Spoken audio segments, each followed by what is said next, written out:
नमस्ते, मेरा नाम है लोकेंद्र। आप देख रहे हैं मेरा YouTube channel UP with maths. जैसे कि कल मैंने आपको परसेंटेज का पार्ट 3 पढ़ाया था, आज मैं आपको परसेंटेज का पार्ट 4 पढ़ाऊंगा। तो वही जैसे क्वेश्चन लिखा हुआ आपके सामने है, चावल के मूल्य में 20% की वृद्धि हो जाने पर एक व्यक्ति को 600 रुपए में 2 केजी चावल कम खरीद पाता है। चावल का वृद्धि के बाद का मूल्य कितने रुपए प्रति केजी, यानी जब वो पैसे बढ़े तो उसके बाद में किस रेट है चावल। प्राइस मेरे पास कितना दे रखा है, 20% की वृद्धि यानी 1/5, तो ये कितना हो जाएगा 6, 5 से 6 हो जाएगा। ये क्वांटिटी क्या हो जाएगी, इसकी रेसिप्रोकल हो जाएगी। तो इसको क्या लिख दूंगा मैं 6, इसको लिख दूंगा 5। दोनों में डिफरेंस कितने का है, 1 का। मुझे कितने का चाहिए, डिफरेंस 1 का, मुझे चाहिए 2 का, तो यहाँ के 2 का मल्टीप्लाई कर दूंगा मैं। ये इनिशियल है और ये फाइनल है। जब मैंने 2 का मल्टीप्लाई इस जगह किया तो 2 का मल्टीप्लाई मैं यहाँ भी करूंगा, क्योंकि मुझे बाद में निकालना है। और ये रुपए कितने मेरे पास 600, कितना है 5 दूनी 10, 0 से 0 कट गया, तो वृद्धि के बाद का मूल्य कितना आ जाएगा 60 रुपए प्रति केजी। 60 रुपए प्रति केजी। इस क्वेश्चन को आप नोट करें, फिर एक अगला क्वेश्चन होता है। देखिए आपके सामने ये दूसरा क्वेश्चन लिखा हुआ है, अंडों के मूल्य में 20% की वृद्धि हो जाने पर 24 रुपए में 2 अंडे कम मिलते हैं, तो बताइए वृद्धि के बाद प्रति दर्जन अंडों का भाव कितना है। वही सेम कॉन्सेप्ट। अच्छा, प्राइस कितना है मेरा 20% की वृद्धि यानी 1/5, तो ये 5 से कितना हो गया 6। क्वांटिटी कितनी हो जाएगी 6 से 5 हो जाएगी।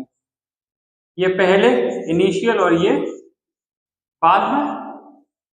आप एक बात बताओ, यहाँ पे कितने का डिफरेंस है मेरे पास, 1 का।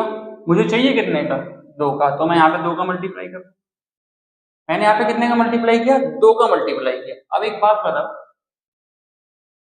2 का मल्टीप्लाई मैं यहाँ करूंगा तो ये कितना हो जाएगा 10, और कितने अंडे 24 रुपए में बटे कितना हो जाएगा ये 10। इससे मैं इसमें भाग दूंगा तो कितना आ जाएगा 2.4। लेकिन ये कितने का है, ये है 1 अंडे का, मुझे चाहिए कितने का 1 दर्जन का, तो उसमें कितने का मल्टीप्लाई कर दूंगा मैं 12 का। तो 12 का मल्टीप्लाई करेंगे तो ये कितना हो जाएगा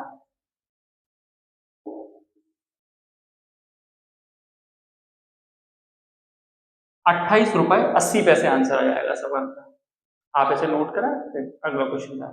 देखिए आपके सामने ये अगला क्वेश्चन लिखा हुआ है, किसी परीक्षा को पास करने के लिए 40% अंकों की आवश्यकता होती है। एक कोई एग्जाम है, उसको पास करने के लिए 40% अंक होने चाहिए।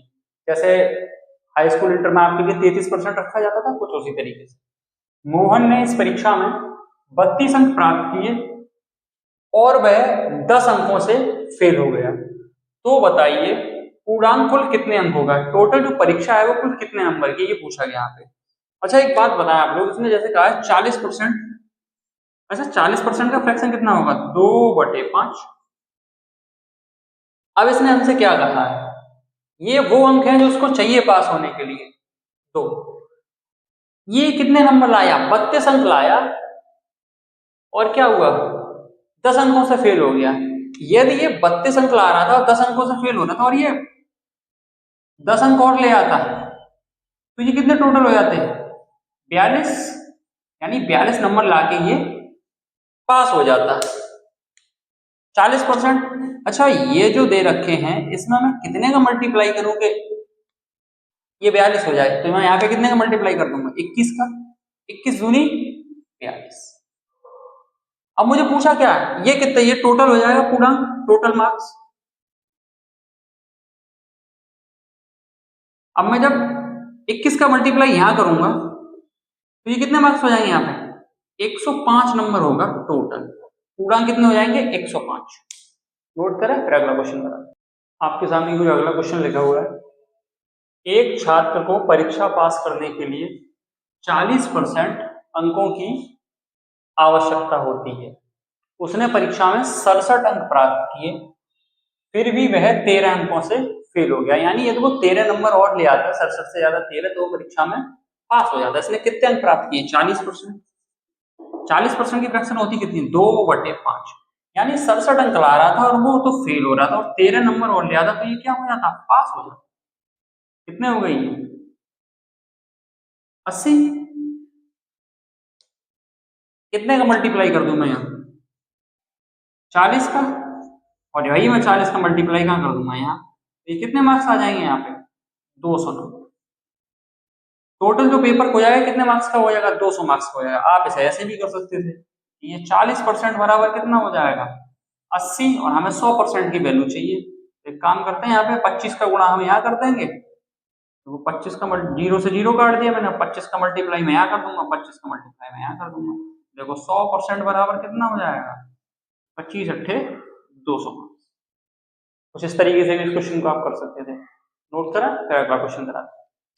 आप लोगों के सामने जो अगला क्वेश्चन लिखा हुआ है, एक परीक्षा में दो छात्र बैठे हैं, यानी दो स्टूडेंट एक पेपर में बैठे हुए हैं, जिनमें से एक छात्र को दूसरे से 19 अंक अधिक मिल जाते हैं, यानी एक को दूसरे से 19 नंबर अधिक मिल जाते हैं, और उसके अंकों के 60% है, जो उसके अंक है ना उसके 60% है, तो दोनों के अंक अलग अलग ज्ञात कीजिए। जो 60% है ये किसके अंक है? ए के। अब 60% की फ्रैक्शन कितनी हो जाएगी? 3/5। 3/5 में ये जो 5 है ये क्या हो जाएगा? टोटल हो जाएगा। यानी ए को कितने नंबर मिले मेरे पास? 3। और बी को मेरे पास कितने मिले हैं? जब इसको 5 में से 3 ए को मिल गए ये, तो 2 किसको मिले होंगे? बी को। 2। इसने हमसे एक बात कही है, और उसके अंक ये यहाँ पे 19 नंबर उससे अधिक है, लेकिन यहाँ पे डिफरेंस है कितने का मेरा? देखो यहाँ पे डिफरेंस कितने का? 1 का। मुझे कितने का चाहिए? 19 का। तो मैं इसमें कितने का मल्टीप्लाई करूंगा? 19 का। जब मैं 19 का मल्टीप्लाई यहाँ करूंगा तो 19 का यहाँ करूंगा, और 19 का ही यहाँ करूंगा। ए को कितने नंबर मिल जाएंगे? 19 दिया 57, और 19 दूनी 38। देखो ए और बी के अलग अलग जो मार्क्स हैं वो 57 और 38 हो जाएंगे, और देखो दोनों में डिफरेंस कितने का है? 19। नोट करें, फिर अगला क्वेश्चन करें। आपके सामने जो अगला क्वेश्चन लिखा हुआ है, जैसे किसी परीक्षा में मोहन को 31% अंक मिलते हैं, यानी मोहन जो है उसको 31% अंक मिलते हैं, और वह 32 अंकों से फेल हो जाता है। मोहन 31% अंक प्राप्त करके 32 से फेल हो जाता है, और श्याम को उसी परीक्षा में, यानी दोनों लोग सेम पेपर दे रहे हैं, श्याम उसी परीक्षा में 36% अंक प्राप्त करता है। जो आवश्यक अंकों से, जो पास होने के लिए जो अंक है, उनसे 15 अंक अधिक ले आया। ठीक है, 15 अंक अधिक ले आया। तो बताइए परीक्षा के अधिकतम अंक कितने? यानी पूर्णांक पूछ रहा है यहाँ पे। अच्छा, ये राम और श्याम है, ये राम है और ये श्याम है। अच्छा, इसने कितने अंक प्राप्त किए? इसने प्राप्त किए हैं 31% अंक। इसने कितने प्राप्त किए? इसने प्राप्त किए हैं 36। ये कितने मार्क्स लाया? ये 32 मार्क्स लाया, और ये फेल हो गया। अच्छा, ये 15 अंक एक्स्ट्रा और ले आया। कितने? 15 एक्स्ट्रा अधिक ले आया है पास होने से। अच्छा, अब एक चीज देखो, कितने का डिफरेंस है इसमें? 5% का। 5%, यानी 32 अंक लाया, तो 15 से क्या हो गया? ये फेल हो गया। यानी ये 32 से 15 अंक और अधिक ले आता तो ये पास हो जाता। यानी 32 और 15 ये कितना हो जाएगा? 47।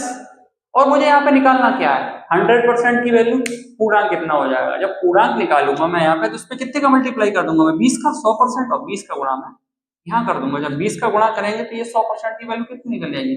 100% बराबर 940 अंक नंबर होंगे, जो टोटल पूर्णांक होगा। तो 940 मार्क्स का फुल पेपर होगा।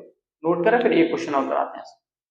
आपके सामने ये अगला क्वेश्चन लिखा हुआ है ना, एक उम्मीदवार जो 50% अंक प्राप्त करता है, इसने 50% अंक प्राप्त किए और ये 100 अंकों से फेल हो जाता है। लेकिन एक अन्य दूसरा उम्मीदवार जिसने 78% अंक प्राप्त किए हैं, जब इसने 78% अंक प्राप्त किए हैं और उत्तीर्ण अंकों से 30% अधिक अंक प्राप्त करता है, उत्तीर्ण से कितने? 30% अधिक। इसने हमसे पूछा क्या? अधिकतम अंक ज्ञात, यानी टोटल पूछ रहा है वो परीक्षा में कुल कितना टोटल है। अच्छा मैंने देखा ये दो लोग हैं मेरे पास, ये फर्स्ट उम्मीदवार है और ये सेकंड। सेकंड उम्मीदवार ने कितने प्राप्त किए 78%, और फर्स्ट उम्मीदवार ने कितने प्राप्त किए 50%। और ये 50% प्राप्त करने के बाद में कितने मार्क्स से फेल हुआ, यानी 100 नंबर और होते तो ये पास होता। अच्छा अब इसने कितने मार्क्स अधिक प्राप्त किए हैं 30%, यानी मैं इसका क्या निकालूंगा 130 मल्टीप्लाई। अच्छा जीरो से ये जीरो कट जाएगा बेटा, जब ये जीरो कट जाएगा तो मैं इसकी मल्टीप्लाई कहाँ करूंगा यहाँ, तो ये कितना हो जाएगा 13 पंजे 65, 650%, और ये कितना हो जाएगा प्लस में 1300, इसका मल्टीप्लाई यहाँ हो जाएगा 10 का, तो ये कितना हो जाएगा 780। ये परसेंटेज वाले मैं एक तरफ ले जाके इन्हें सॉल्व कर दूंगा, ये प्लस का इधर जाके माइनस का हो जाएगा, इधर ये कितने रहेंगे 1378, इसमें से इसको माइनस करेंगे तो ये देखो कितना बचेगा 50, तो ये हो गए, और 8 और 5 13, ये जो वैल्यू है 1300 बराबर 130% की हो जाएगी। जब ये 130 के हो जाएगी तो एक चीज देखो, जीरो से जीरो कट जाएगा, और 13 एकम 13 ये 10 आ जाएगा, तो ये कितने परसेंट बराबर आ जाएगा 1%। मुझे वैल्यू चाहिए कितने की 100% की। मैं क्या करूंगा, जब दो जीरो में इस जगह बढ़ाऊंगा 100% करने के लिए, तो दो जीरो यहाँ बढ़ा दूंगा, तो वो टोटल मार्क्स कितने आ जाएंगे 1000 नंबर आ जाएंगे 1000। सवाल नोट करा, फिर अगला क्वेश्चन करा। देखिए आपके सामने जो अगला क्वेश्चन लिखा हुआ है, एक विद्यार्थी ने एक परीक्षा में 75% अंक प्राप्त किए और उसे 60% अंक प्राप्त करने, एक दूसरा स्टूडेंट और है जिसने परीक्षा में 60% अंक प्राप्त किए, दूसरे विद्यार्थी के अंक से 30 अंक अधिक प्राप्त हुए इसको, तो परीक्षा के कुल अधिकतम नंबर कितने हैं। ये क्वेश्चन अभी एसएससी जीडी के पेपर में पूछा गया था, सिंपल क्वेश्चन है। इसने हमसे क्या कहा, एक ने कितने प्राप्त किए हैं 75%, दूसरे ने कितने प्राप्त किए हैं 60%। अच्छा दोनों में डिफरेंस कितने का मेरे पास, एक ने 75 एक ने 60%, दोनों में डिफरेंस कितने का मेरे पास 15% का। 15% की वैल्यू इसने मुझे कितनी दे रखी है 30, मुझे चाहिए कितने की 100% की। देखो ये सॉल्व हो जाएगा,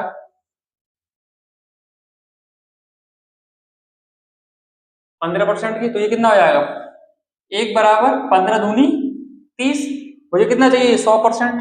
जब दो जीरो में यहाँ बढ़ाऊंगा 100% के लिए, तो दो जीरो में यहाँ भी बढ़ा दूंगा, तो ये कितने हो जाएंगे 200 अंक। नोट करो, फिर अगला क्वेश्चन करा। देखिए आपके सामने जो अगला क्वेश्चन लिखा हुआ है, एक परीक्षा में गणित के 3 पेपर हैं और अंग्रेजी के 2 और विज्ञान का 1 पेपर है, और सभी पेपरों के प्रत्येक पेपर के मार्क्स कितने हैं 100, यानी 100 मार्क्स का एक पेपर। ऐसे एक व्यक्ति है जिसने गणित में 60%, इंग्लिश में 70% और साइंस में 50% अंक प्राप्त किए। देखो इसको ऐसे लिख देते हैं, मैथ, इंग्लिश और ये साइंस लिख दिया मैंने अलग अलग। अब एक चीज देखो, जब प्रत्येक पेपर 100 नंबर का, तो 3 पेपर 300 के हो जाएंगे। ये इंग्लिश के 2 पेपर 200 नंबर के, ये साइंस का 1 पेपर 100 नंबर। इसने मुझसे कहा है कि मैथ में कितने परसेंट 60%, फ्रैक्शन कितनी होती है 3/5, इसमें कितना 70%,